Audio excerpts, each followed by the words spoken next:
अपने YouTube channel पे एक ऐसी शख्सियत आदरणीय हमारे परम आदरणीय श्री शांति भूषण जी, हमारे चाचा जी, मैं इनका अपने चैनल पे हार्दिक स्वागत और अभिनंदन करता हूँ। और मुझे काफ़ी प्रसन्नता होगी दर्शकों, मैं आपको बताना चाहूँगा, मेरे रोंगटे खड़े हो जाते हैं। जब हम लोग छोटे थे, हम लोगों ने सुना है, आज उनके साथ बात करने का मुझे सौभाग्य प्राप्त हुआ है। और मैं आपको बताना चाहूँगा, शुरू से ही कुछ इनसे जुड़ी यादें, कुछ ऐसा मैं शेयर करना चाहूँगा। मेरी वीडियो को आप लोग देखिएगा। शुरू से ही जो इनकी शिक्षा रही, गांव से ही युवराजपुर की शहीदी धरती से जुड़े रहे और आज वरन भारत में ही नहीं वरन विश्व पटल पर इन्होंने ख्याति प्राप्त की है। और मैं आपको बताऊं, स्टार प्लस पे भी इस समय जो धारावाहिक आ रहे हैं उनकी टीआरपी भी काफ़ी अच्छी खासी है। नंबर 1 पे वो चैनल रहते हैं। लॉकडाउन की लव स्टोरी से लेके पीके तक का सफ़र इन्होंने तय किया और आज इनसे मैं शेयर करूँगा। दर्शकों, मैं आपको बताऊं, हाई स्कूल इंटर से लेके बीए तक की शिक्षा में अव्वल रहे, सबसे आगे रहे। और इन्होंने बात भी की कि सुशील, मैं कभी पीछे रहना नहीं चाहता था, मैं चाहता था सबसे आगे रहूं। अतः इनसे जुड़ी यादें आज मैं शेयर करूंगा। चाचा जी, जब आपने शुरुआत की थी तो बहुत सारी कठिनाइयाँ भी आई होंगी, लोगों ने सहयोग भी नहीं किया होगा, कह रहे नहीं ये अच्छा नहीं, ऐसा कुछ हुआ होगा? सबको नमस्कार। और सुशील हमारे मित्र के बेटे हैं, तो मुझे बड़ा अच्छा लग रहा है, क्योंकि जो मेरे संघर्ष भरे दिन थे यहाँ युवराजपुर में, जब मैं उन सपनों को जीने की कोशिश कर रहा था, तो मेरे सराउंडिंग जो लोग मेरे दोस्त हुआ करते थे, उसमें इनके पिताजी भी होते थे। और थोड़े सारे ये लोग जो मेरे साथ थे दोस्त, ये सब के सब थोड़े थोड़े कलाकार मानसिकता के लोग थे। लेकिन गांव का सेटअप ऐसा था कि कला जैसी चीज़ों को हेय दृष्टि से समझा जाता था, देखा जाता था। तो वो मेरे सारे दोस्त डरते थे, सब डरते हैं कि लोग क्या कहेंगे, अगर नाचने का मन कर रहा है और नाच देंगे तो लोग क्या कहेंगे। लेकिन मैं उनमें एक ऐसा बच्चा हुआ करता था कि मेरा नाचने का मन करता था तो मैं नाच देता था। उस समय जैसे 80, 89, 90 बात करें, तो आज भले ही इलेक्ट्रॉनिक मीडिया के सहयोग से या फिर फिल्मों में लोग आगे बढ़े, उस समय तो गाँव में शायद कोई था भी नहीं, कुछ भी नहीं था। और उसमें शादियों में नौटंकी आती थी, नाच आते थे। तो समाज में इस चीज़ को बहुत अच्छे से नहीं लिया जाता था, क्योंकि वो नाचने गाने वालों का काम था। तो जब मेरे मन में, मेरे अंदर चीज़ें ऐसी थी कि मैं नाच भी रात भर देखता था, क्योंकि मुझे बुरा नहीं लगता था, अच्छा लगता था। और जो चीज़ देख के अच्छी लगे, वो करने वाले बुरे कैसे हो सकते हैं। मैं हमेशा सोचता था कि अगर मैं नाच देख रहा हूँ, मुझे बहुत अच्छा लग रहा है, तो नाचने वाला बुरा कैसे हो गया भाई। वो अगर सैकड़ों लोगों को खुश कर दे रहा है तो बुरा आदमी कैसे हो गया। फिर ये समाज क्यों कहता है कि वो बहुत ख़राब चीज़ है, तुम उधर क्यों देख रहे हो, नाचने वाला है, उससे बात मत करो। तो इस तरह के माहौल में ही बड़ा हुआ। समाज में कहीं उसकी स्वीकार्यता नहीं थी, मतलब एक्सेप्टेंस नहीं था।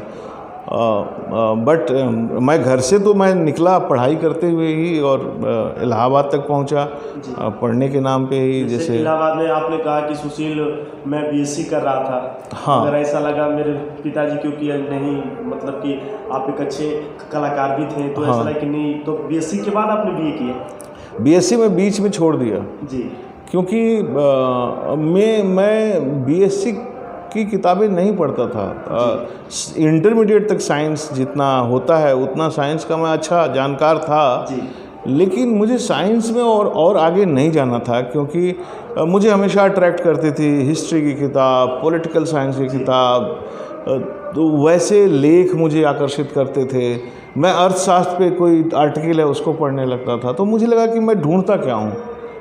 साइंस तो मैं कभी कोई एक ऐसा इंस्ट्रूमेंट बनाने की नहीं सोचता हूँ जो मंगल ग्रह पे चला जाए, लेकिन मैं सामाजिक सत्य को ढूंढता रहता हूँ। तो वहाँ से मुझे समझ में आया कि मैं एक गलत दिशा में पढ़ाई कर रहा हूँ। मुझे वही पढ़ना चाहिए जो मुझे अच्छा लगता है और जो मैं ढूंढ रहा हूँ। और क्या ढूंढ रहा हूँ, सबके लिए भी तो ये है कि जो आपका मन करे वही करें। हाँ, उसमें आप बेहतर करेंगे, बेहतर से बेहतर, क्योंकि आपका वो पसंदीदा चीज़ रहेगा ना, तो आप हमेशा उसको करेंगे मन से। बहुत कम लोग ऐसा जानते हैं कि आप सहारा समय में प्रिंट मीडिया में भी आर्टिकल लिखा। हाँ, मैं और हफ्ते में आपने मैंने बहुत, इलाहाबाद में जब मैं था तो थिएटर जब करने लगा, थिएटर में लोग मुझे जानने लगे और मैं थिएटर करते करते इलाहाबाद के और प्रबुद्ध लोग जो थे, जो प्रोफेसर्स, विद्वान, राइटर, कलाकार, म्यूजिशियन, सबसे संपर्क होने लगा, सबसे बातचीत होने लगी और एक बहुत ही क्रिएटिव वर्ल्ड में मैं चला गया जिसमें बड़े प्यारे लोग थे। तो धीरे धीरे पत्रकारिता से जुड़े लोग के संपर्क में आया, तो मुझे कुछ खास मौक़ों के लिए बुलाने लगे। पहले जैसे कोई बहुत बड़ा कलाकार आया है तो उसका इंटरव्यू करना है, तो वो कला से संबंधित चीज़ें हैं, तो पता चला कि कोई संपादक मेरे परिचित हैं, वो बोले कि यार आप कर दो ना, क्योंकि आपका फील्ड है। जी। तो मैं करता था और वो अच्छा हो जाता था इंटरव्यू। या इस तरह के आर्टिकल लिखना, कहीं पेंटिंग एग्जीबिशन लगी है और किसी अखबार ने बोला कि वहाँ लगा है, अगर आप थोड़ा स्टोरी कर देते, तो मैं जाता था एक एक पेंटिंग के बारे में और वो सब स्टोरी करता था। तो मैंने आपकी हिस्ट्री को खंगाला तो मुझे पता चला कि हफ्ते में 4 बार आप आर्टिकल लिखते थे, 2000 रुपये मिलते थे। हाँ। उस 2000 रुपये का करते क्या थे आप? ये बात वहाँ की है, जब मैं मुंबई में था तो मुझे सहारा समय ने यहाँ से जो शिव त्रिपाठी उसके ब्यूरो चीफ थे, तो उन्होंने फ़ोन किया कि किस सन की बात है? ये शुरुआत की बात है, ये बात हमको लगता है 2002-03 की, 2-3-4 की होगी। तो उन्होंने बोला कि आप वहाँ से काम कर सकते हैं, इलाहाबाद से जुड़े हुए जितने भी लोग मुंबई फिल्म इंडस्ट्री में काम कर रहे हैं, उल्लेखनीय काम कर रहे हैं, उनका परिचय इलाहाबाद के लोगों से करवाइए, तो उनके बारे में लिख के आप भेजिए। तो मैं उनसे मिलने लगा, ऐसे लोगों से, इलाहाबाद के जो लोग थे, उनके बारे में लिखने लगा। मुझे एक आर्टिकल के 500 मिलते थे। हाँ, तो 2000 मुझे इलाहाबाद से मुंबई पहुँचता था। और मैं कोई ऐसा तो था नहीं कि पिताजी ने बोला जाओ बम्बई बेटा, वो पैसा भेज रहा हूँ मैं तुम्हें। तो मुझे तो वहाँ सरवाइव करना था शुरुआत में। तो 2000 रुपये यहाँ से चले जाते थे, तो मुझे मोबाइल का खर्चा और किराया, घर का किराया, पार्टनरशिप में हम लोग रहते थे, तो मेरा वो काम चल जाता था। तो मैं निश्चिंत रहता था कि इतना तो मतलब श्योर है कि आएगा, बाकी के लिए लड़ाई लड़नी है। तो बाकी के लिए बहुत सारी लड़ाइयाँ थी, जैसे मैं आयशा जुल्का का एक इंस्टीट्यूट था जिसमें एक्टिंग सिखाई जाती थी, तो वहाँ टीचिंग करता था, मैं एक्टिंग पढ़ाता था। तो वहाँ एक क्लास का मुझे 250 मिलता था, तो वो बहुत ज़्यादा लगता था मुझे, क्योंकि 1.5-2 घंटा बोलना है और 250 लेके चले आना है, और 250 बहुत ज़्यादा लगता था। और उस समय इतनी महंगाई भी नहीं थी, और स्ट्रगलिंग फेज में 2 रुपया बहुत बड़ी बात थी, तो 250 तो बहुत। तो भोजपुरी फिल्मों की बात करें तो वो मुझे जानकर ये बहुत आश्चर्य हुआ कि मैंने सुना कि आपने साथी संगाती में भी आपको ऑफर हुआ था, आप गए थे वहाँ पे, बेस्ट डायलॉग का आपको जो लिखी थी आपने, उसका आपको, वो किस सन की बात है? ये 2004 की बात है। मेरे एक मित्र थे, और यहाँ हमारे गाँव के बड़े अच्छे मित्र रहे हैं, धनंजय मिश्रा, म्यूजिक डायरेक्टर भोजपुरी फिल्मों के, जो इस जून या जुलाई में उनकी डेथ हो गई। तो वो मुंबई से पहले से हम लोग परिचित थे, गांव में आते रहते थे, तो अच्छा संबंध था। तो फिर वो जो मुंबई गए, वो शुरू में मेरे यहाँ कम से कम 1-2 महीना रहे, मेरे कमरे पे ही। तो फिर वो रहने लगे, अपना उनका हो गया, लेकिन ठिकाना हो गया। लेकिन मेरे यहाँ अक्सर आना जाना, या मैं अगर उस इलाके में हूँ तो फ़ोन करके, अरे यार आओ बैठते हैं। तो वो बोले कि मेरी एक फ़िल्म का मुहूर्त है, मनोज तिवारी हीरो हैं, तो हाँ, तो गाना से मुहूर्त होगा, तो आप आओ स्टूडियो में, वहीं डायरेक्टर से मिलवा दूंगा, तो आपको एक अच्छा रोल दिलवा दूंगा। तो मैं उस काम के लिए गया था, लेकिन वहाँ 2 लोग, जिसमें एक प्रोड्यूसर एक राइटर थे, मनोज तिवारी से मिलने आए थे, और उनसे मुलाकात हो नहीं पा रही थी, गेट बंद था। तो मुझे वो लोग पहचानते थे, तो मुझे बाहर से आवाज़ दिए कि ऐसा ऐसा है, मिलवा दोगे क्या? तो मैं मिलवाया। फिर वो लोग बोले कि हम भोजपुरी फिल्म लिख रहे हैं, और उसमें से जो राइटर थे वो इलाहाबाद के थे, और सहारा समय में उनका हाल में ही मैं लिख के छपवाया था। तो बोले कि यार शांति, तुम गाजीपुर के हो तो भोजपुरी डायलॉग तो लिख ही सकते हो। तो मैं कहा कि बिल्कुल लिख दूँगा, पैसा दिलवा देंगे? जी तो बोले कि हाँ पैसा दिलवा दूँगा मैं। जी। तो वो फिल्म साथी संगाती थी, जिसके डायलॉग मैंने लिखे और जिसमें रोल भी किया मैं। जी कृष्णा अभिषेक जो कॉमेडी सर्कस में आता है वो हीरो था, गोविंदा का भांजा। जी जी और रश्मि देसाई का नाम उस समय दिव्या देसाई हुआ करता था, बाद में सीरियल में भी बहुत उसने अच्छा काम किया।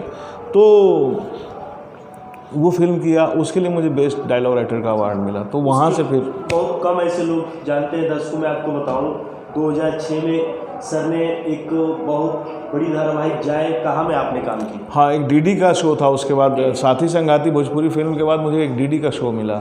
तो पहले तो घबराया कि डेली सोप में हफ्ते में 5 कहानियाँ कैसे लिखूँगा, लेकिन प्रोड्यूसर ने मुझे बोला कि नहीं आप कर सकते हो, और फिर मैं करने लगा।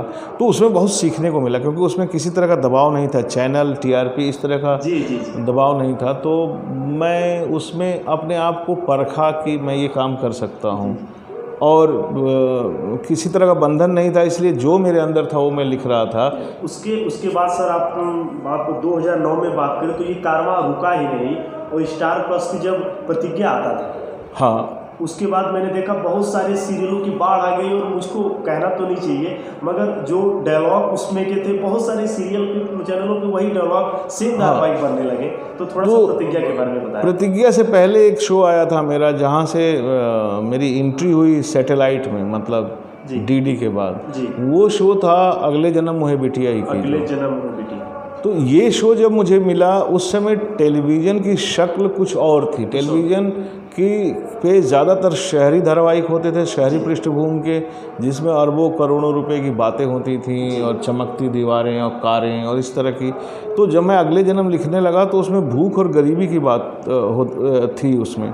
मैं एक सीन मुझे याद है आज भी, उसमें मैंने लिखा था कि ठेकुआ कहीं से उसको मिलता है लड़की को, और घर ले आती है, तो उसकी माँ उसके 5 टुकड़े करती है सारे बच्चों में बांटने के लिए, और अपने टुकड़े में से फिर बच्चों को देती है। तो लोग मुझे बोले, चैनल में बैठते हैं लोग जो सुनते हैं कि पास करेंगे नहीं करेंगे, तो उन्होंने बोला कि शांति जी दिस इज़ टू मच, इतना गरीबी मत दिखाइए आप, ऐसा थोड़ा नहीं होता है यार, 5 लोगों को 5 ठेकुआ नहीं दिलवा सकते हो। मैं कहा यही ब्यूटी है भाई, ये तो गरीबों की बात है। हम ठीक ठाक घरों के लोग थे गांव में, लेकिन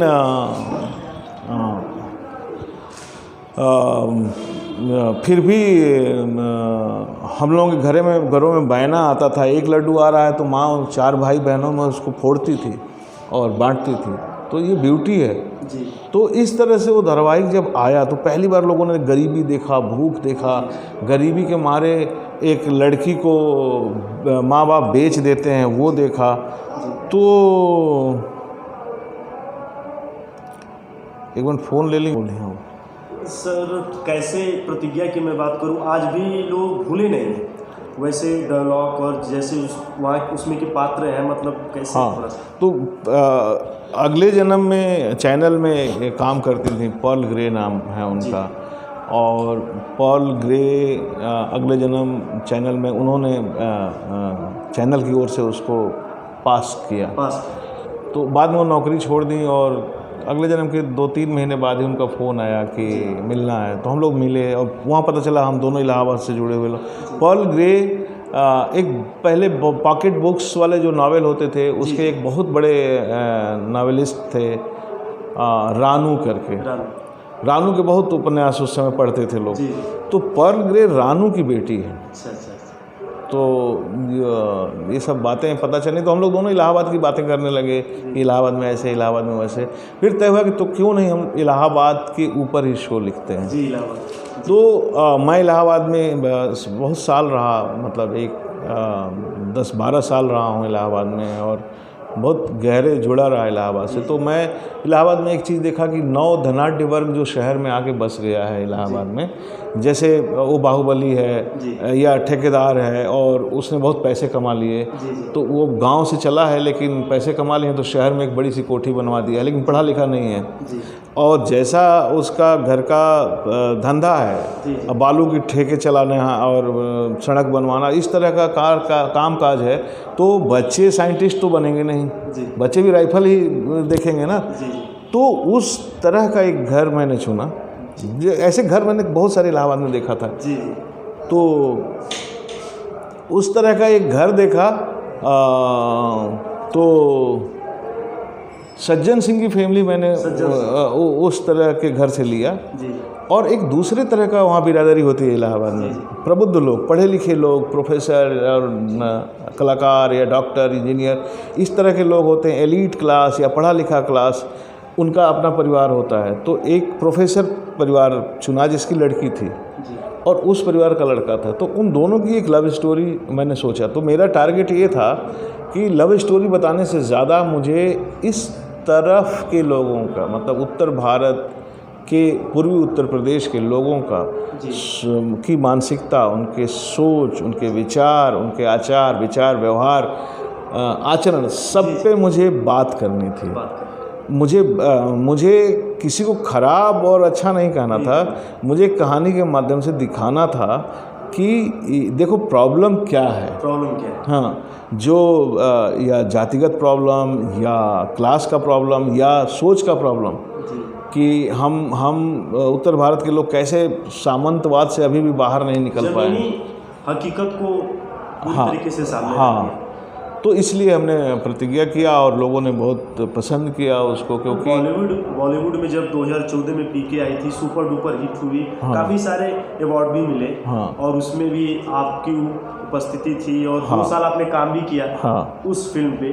तो ज़रा उस फिल्म से जुड़ी कुछ यादें दर्शकों को बताएं। देखिए, उसमें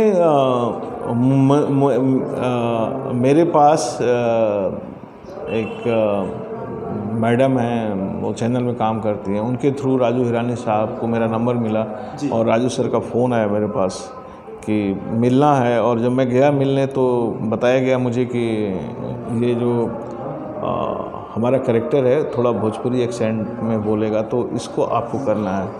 तो मैंने कहा ठीक है। मुझे एक सीन दिया गया करने के लिए, मैं किया और बहुत एक्साइटेड हुए लोग, क्योंकि उस पहले सीन में ही मैंने लुल्ल शब्द का प्रयोग कर दिया।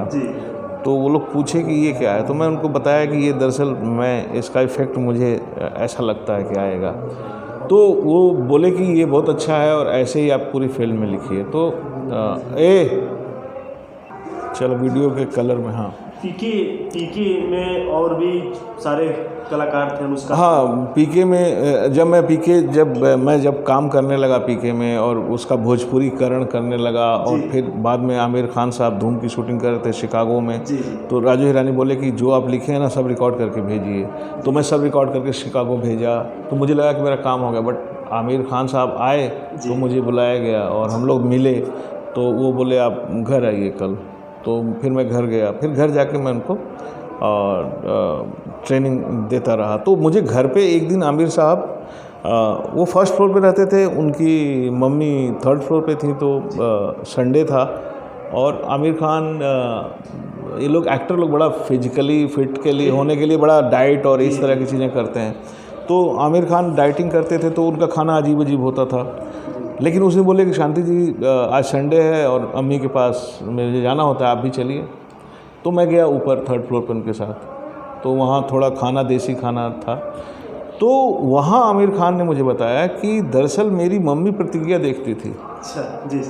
और जब मैं इनसे मिलने आता था तो देखती रहती थी, तो मैं भी देखता, तो मुझे बड़ा मज़ा आता था वो उनकी बोली जी। तो फिर वहाँ से मुझे ढूंढा गया जी, कैसे करके। और क्योंकि वहाँ से आमिर खान सर ने जब आपको बताया कि नहीं मेरी माँ प्रतिज्ञा देखती थी, तो काफ़ी बहुत। फिर उनकी मदर मुझसे पूछी कहाँ के रहने वाले हो, तो मैं बताया गाजीपुर। अरे खुश हो गई, खैर तुम तो अपने तरफ के हो, मैं भी बनारस की हूँ। तो वो बनारस की, आमिर खान की मदर जो है बनारस की रहने वाली हैं। तो इस तरह से तो प्रतिज्ञा की वजह से मुझे पीके मिली, प्रतिज्ञा की वजह से पीके मिली। फिर पीके में अनुष्का थी, संजय दत्त साहब थे, और ये बमन ईरानी थे, सौरभ शुक्ला थे, और सबके साथ। मैं ज़्यादा तो आमिर खान के साथ रहता था, बट शूटिंग में जैसे दूसरों का भी सीन है तो मैं रहता था। तो मुझे संजय दत्त के साथ बड़ा एक बढ़िया वाकया है जी। मैं जयपुर शूटिंग के लिए पहुंचा जी। तो टीम मेरी पहुंची थी 4 दिन पहले से, क्योंकि गाना शूट होना था और संजय दत्त के सीन थे, उसके बाद आमिर खान वाले सीन थे। तो मुझे बोला गया कि आपकी ज़रूरत तो अब पड़ेगी जब आमिर खान के सीन आएंगे। तो मैं 3-4 दिन लेट पहुंचा। तो पहले होटल पहुंचा, फिर मैं फ़ोन किया कि क्या है, तो बोले कि शूटिंग हम लोग यहाँ कर रहे हैं, तो आज ही यहीं पे खाना खा लीजिएगा। तो मैं गया लोकेशन पे, तो शूट चल रहा था। तो वहाँ बहुत दूर संजय दत्त थे और मैं इधर था, टीम हमारी थोड़ी दूसरी तरफ थी। तो मुझे राजू हिरानी ने देखा तो बोले कि कुछ गलत लाइन थी, तो बोले कि शांति उनको बोलो ये नहीं ये बोलना है। तो मैं चिल्ला के बोला संजय दत्त को, ये नहीं ये बोलना है। उसके बाद सीन ख़त्म हुआ तो संजय दत्त अपने बैठने में चले गए, हम लोग खाना खाए, फिर मैं होटल चला। मैंने सोचा यार संजय दत्त से तो हलो हाय हुआ नहीं जी। और दूर से ही मैं बता दिया जी। तो नेक्स्ट डे शूटिंग थी, तो मैंने सोचा कि आज मैं अपना परिचय दूंगा और नमस्ते करूंगा। बड़ा स्टार भाई बचपन से जिसको देखे हैं। तो दूसरे दिन मैं सेट पे था और सब लोग थे, हम लोग बात कर रहे थे, तो संजय दत्त की एंट्री हुई जी। तो एंट्री हुई तो रास्ते में जितने लोग मिल रहे हैं हेलो हाय हो रहा है, तो मैंने कहा आराम से बैठ जाएंगे तब मैं जाऊंगा और हेलो बोलूँगा। तो मुझे लगा बैठ गए होंगे, अब पीठ पीछे कुर्सियाँ लगी थी जी। तो मुझे लगा कि बैठ गए होंगे, अब मैं चलूँ। तो जैसे ही पलटा मेरे पीछे संजय दत्त खड़े हैं और संजय दत्त बोल रहे हैं नमस्ते सर। तो मुझे समझ ही नहीं आया कि मैं क्या अभी बोलूँ। बड़े प्यार से नमस्ते सर जी। मैं कह रहे सर। तो वहाँ से हम लोगों का फिर बातचीत होने लगी। तो संजय दत्त भी बहुत मस्त, अरे इलाहाबाद में तो मेरा, इलाहाबाद से तो मेरा रिश्ता है, मेरा ददिहाल। मैं कहा ददिहाल नहीं है सर, आपका ननिहाल है, आपकी मदर का नेटिव प्लेस है इलाहाबाद। नरगिस जी का की माता जद्दन बाई आपके करचना की रहने वाली थी इलाहाबाद की। तो बड़े अच्छे लोग थे, अनुष्का भी बहुत अच्छी थी और प्रोफेशनल लोग थे और अच्छे काम करने वाले जानकार लोग थे। तो उनके साथ लगता था कि मैं एक बहुत बड़ी यूनिवर्सिटी में पढ़ रहा हूँ जिसमें इतने सारे लोग हैं, ज्ञानी लोग हैं और सीखने को मिल रहा है। तो पीके का बड़ा सुखद और अच्छा अनुभव रहा है।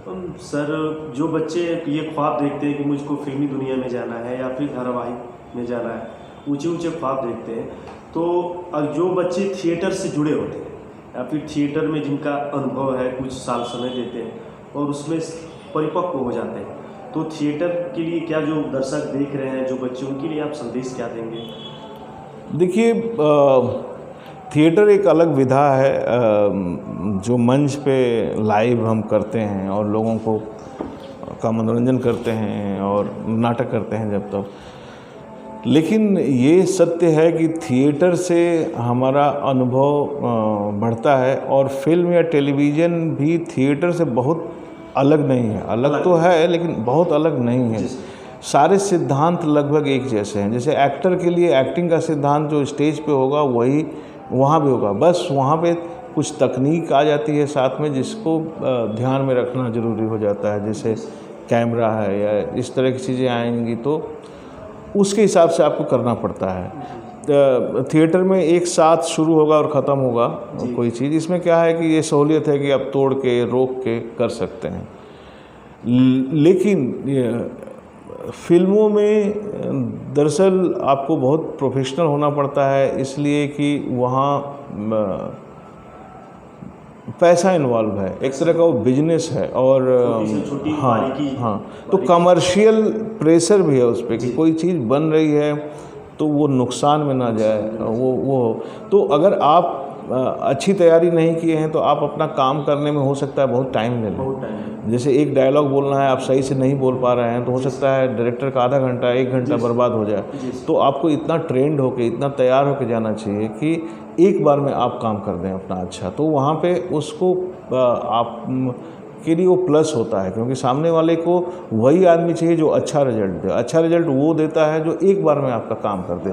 तो वैसे ही जो लोग सिनेमा में या टेलीविज़न में जाना चाहते हैं, जो एक्टर बनना चाहते हैं, उनको चाहिए कि वो थिएटर करें। थिएटर करने से उनको सीखने को मिलेगा। ज़रूरी नहीं है कि सारे थिएटर वाले ही बहुत अच्छे एक्टर होते हैं। ये मैं दिलीप साहब ने थिएटर नहीं किया था। तो अगर आपको थिएटर नहीं करना है तो भी एक्टिंग को तो समझना होगा ना कि एक्टिंग क्या होती है। दिलीप साहब ने थिएटर नहीं किया था, लेकिन दिलीप साहब ने वो काम किया है कि 100, 200, 500 थिएटर के स्कूल उनमें से निकल जाएंगे। भारत के आज भी सारे एक्टर किसी न किसी रूप में दिलीप साहब को फॉलो करते हैं।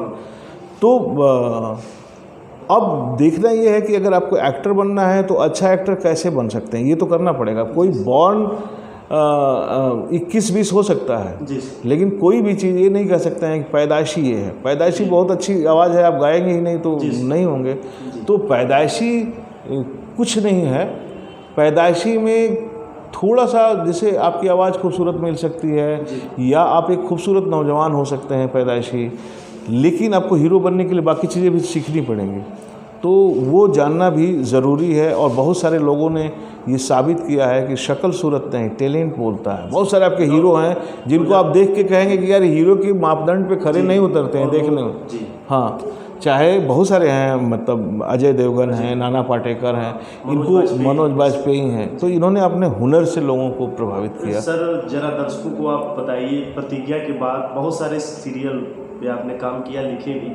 मैं भारत ही नहीं वरन विदेश के जो भी दर्शक हैं, इंडिया के हैं या फिर विदेश के, थोड़ा सा बता दीजिए। देखिए, मेरे जो पॉपुलर सीरियल कह सकते हैं या जो मुझे बहुत पसंद आए कि लिखते समय, तो अगले जन्म में है बुटिया ही कीजिए, मतलब ऑल टाइम फेवरेट है।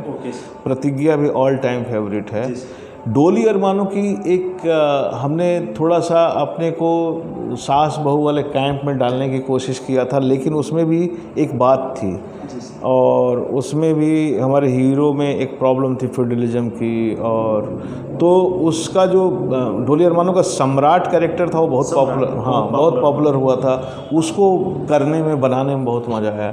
फिर उसके बाद मैंने अर्ध महाकुंभ एक शो किया, लेकिन मैं उसकी शुरुआती 25-30 एपिसोड ही किया, वो भी मुझे करने में बहुत मज़ा आया था। बाद में वो दूसरे लोग किए। फिर उसके बाद मैं एक शो किया था कलर्स पे, इश्क का रंग सफ़ेद। उसमें विधवाओं के ऊपर, विधवा आश्रम के ऊपर कहानी थी। तो एक राइटर के लिए टफ हो जाता है कि सब सफ़ेद साड़ी पहनने वाली औरतें होंगी, सब विधवा होंगी, तो कलर कहाँ से आएगा, लोगों का मनोरंजन कैसे, केवल रुलाएंगे क्या लोगों को। बट वो लोगों को बहुत पसंद आया था इश्क का रंग सफ़ेद। फिर उसके बाद एक शक्ति हमने किया। शक्ति में किन्नर की कहानी करनी थी, तो हमारा ये था कि लोग देखें भी और हमारी जो समस्या है उस पर बात भी हो जाए। तो शक्ति शुरुआत में बहुत चैलेंज का काम था कि लोग एक्सेप्ट करेंगे कि नहीं करेंगे। जिस किन्नर को हम रोड पे ताली बजाते हुए देखते हैं और वो हमसे पैसे मांगता है तो हम मुंह फेर लेते हैं, उसकी कहानी हम क्यों देखना चाहेंगे। हम उस किन्नर से इतना नफरत करते हैं कि किन्नर कहीं आसमान से टपकते नहीं हैं, हमसे ही पैदा होते हैं, लेकिन पैदा होते हैं तो हम उनको ले जाकर कहीं दूर छोड़ आते हैं, अपने घर में नहीं पालते हैं। अपने घर में एक लूला लंगड़ा, सॉरी ये संवैधानिक शब्द नहीं है, मैं क्षमा मांगता हूँ, लेकिन जिसके पैर खराब हैं, जिसके दिमाग पूरा नहीं है, उसको हम पालते हैं बाकायदे और ज़्यादा अटेंशन देते हैं कि ये मानवता है। अगर एक बच्चा हमारा पैदा हो गया जिसको दिमागी तौर से वो विकसित नहीं है, फिर भी हम उसको बहुत प्यार करते हैं और उसको पालते हैं। बहुत सारे ऐसे हमने देखा है और हम करते हैं। लेकिन एक किन्नर पैदा हो जाता है तो उसे हम घर से निकाल देते हैं। वो भी तो, हाँ, वो भी तो एक अपंगता ही है ना।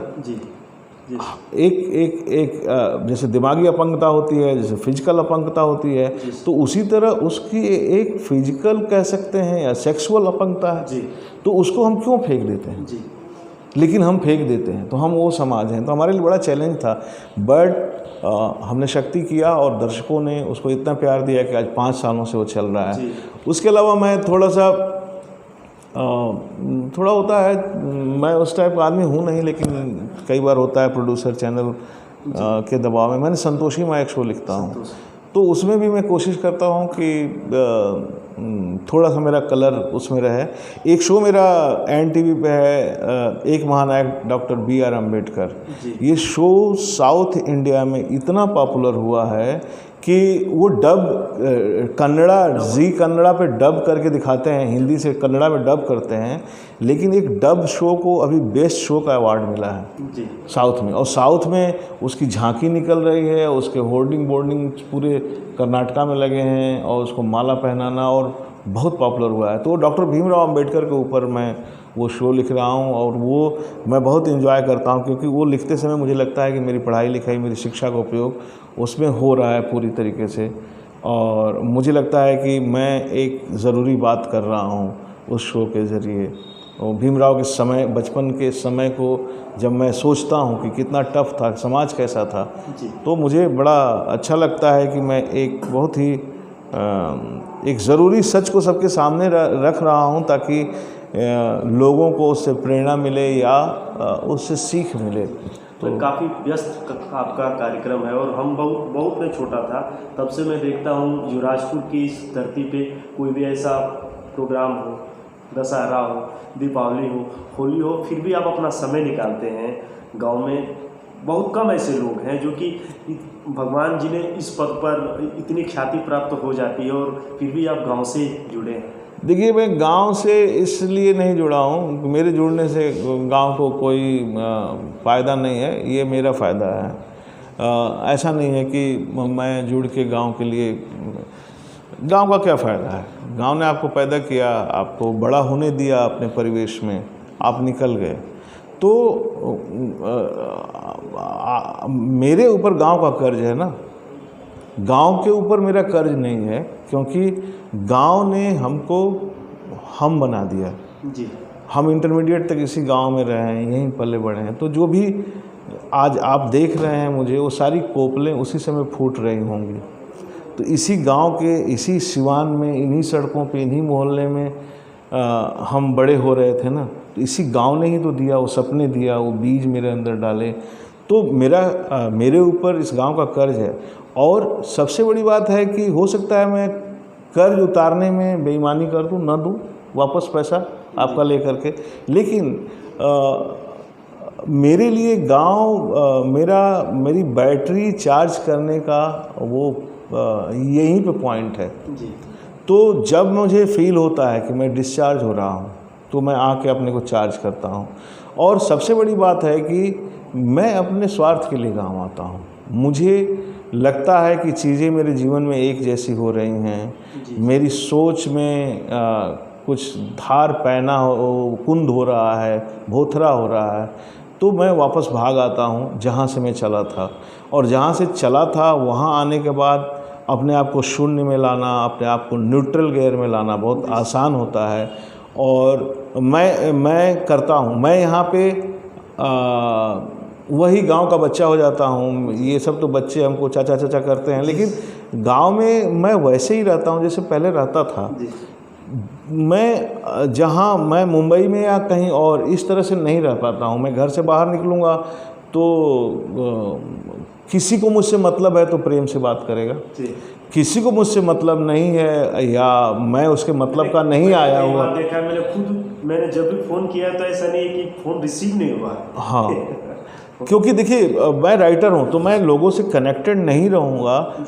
मुझे रहना बहुत ज़रूरी है, क्योंकि लोगों को जानना है अगर, तो उनसे कनेक्शन बना के रखना होगा। जो भी दर्शक देख रहे हैं मेरे चैनल से, आप उन्हें क्या संदेश देना चाहेंगे? मैंने जब देखा कि नहीं मेरे चाचा जी ऐसे हो गए, तो मुझको भी ऐसा लगा कि नहीं मेरी मीडिया में रुचि है, तो घर वालों का थोड़ा सा सपोर्ट भी तो रहना चाहिए।